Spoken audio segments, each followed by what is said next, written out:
Communication is so vital for a healthy relationship, whether it's with a friend, a family member, or a lover.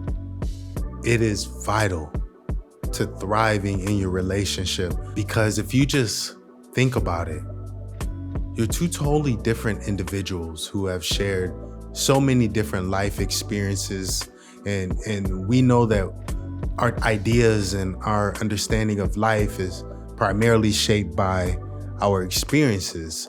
So because of us having different experiences, we see life in different ways, different views. So how you communicate, how you see something or how you perceive something can maybe help somebody understand your perception, because you can't expect people to think the way that you think or to see life and to see things the way that you see them.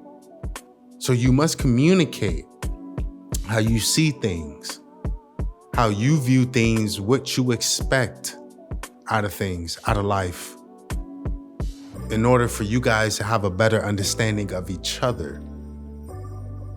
So because I honestly think that you'll really find out if you can be with someone the rest of your life after you live with them.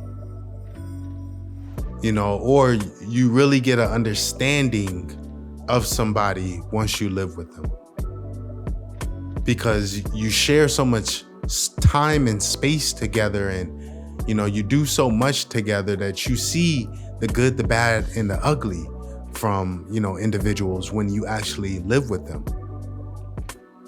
And it's all gonna be successful or be a horrible experience based off of how well you guys communicate.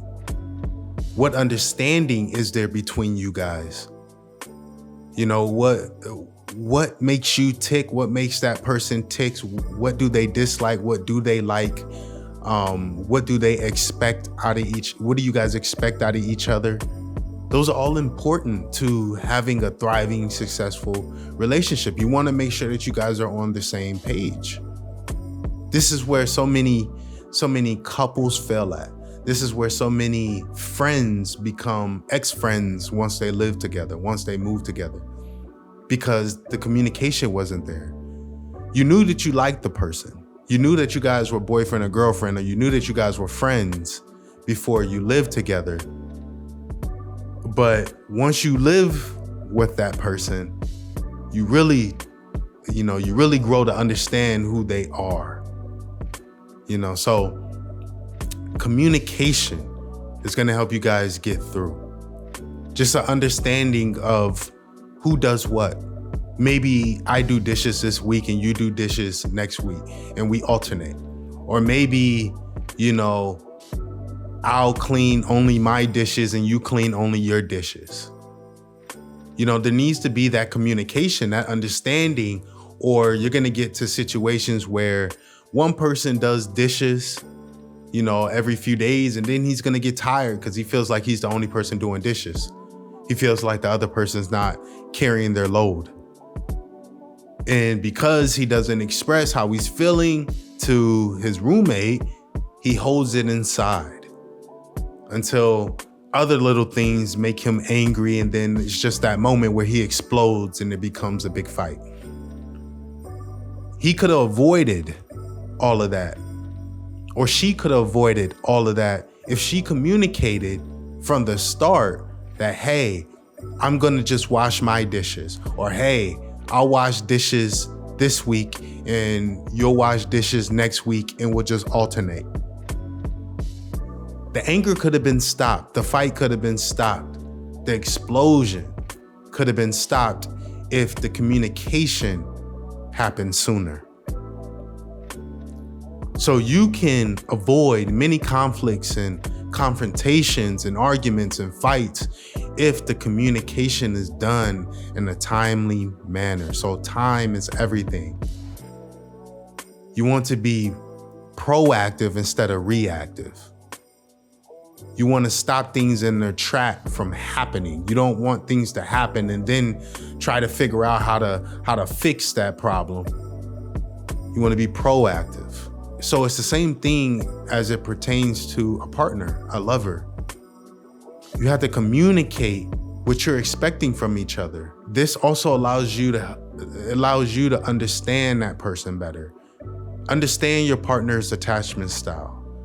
Because if you understand your partner's attachment style, you knew what they were missing from their childhood. You knew what they had in their childhood. You know why they act the way that they do today. So if you can learn one thing about your partner, learn their attachment style, because it'll teach you the most about that person and what they expect from you, because they lacked it in their life growing up. So if they lacked it, they somewhat feel most fulfilled when somebody can fill something that they have lacked their entire life. So if you can understand your partner, you can gear things in a way that makes her not feel that lack. And that all starts with communicating, understanding her or understanding him, understanding their traumas. So communicating is key to having any kind of successful, thriving relationship, whether it's with a friend, a family member, or a lover. So if we can learn to be proactive with our communication style, we can stop many things from happening. And when I give you advice, I want to give you actionable, advice, things that you can watch and hear and incorporate in your life right after the end of the video. So be more proactive with your communicating. Take a day out of a week or a day out of a month and communicate with that person and understand, what you guys are expecting from each other moving forward in order to have a successful, thriving relationship. Communication is key. It is probably the biggest key into having a healthy, peaceful relationship with somebody. So I just thank you guys for checking out this video. I just wanted to make it because I just see today how many relationships end and how many friendships end because of the lack of communication, the non-ability to communicate or to express their thoughts or to express themselves or to say what's on their mind. People lack that ability. They're not able to thoroughly communicate their thoughts. So because of that, a lot of miscommunication happens. People can take something negative that you weren't really meaning to be negative. That's why texting could be bad, because it's only part of the communication. It's partial, because I can say one word, but that one word can have multiple different meanings based off of the emotion that I put into that word. Now, if I just say, okay, period, I'm just saying, okay, I hear you. But if I'm saying, okay, exclamation mark, I'm yelling, okay, which means that word, okay, is carrying a different meaning. So communication is key to getting true understanding of what somebody is saying to you or expressing to you or trying to communicate to you. Understanding. So we need to work on that. And if we do work on that, we will have a lot more healthy relationships in our lives. So I just wanted to share that with you guys. But I thank you guys for checking out this video, and I'm gonna have more content on the way per usual. So I'll catch you guys in the next one. I'm out.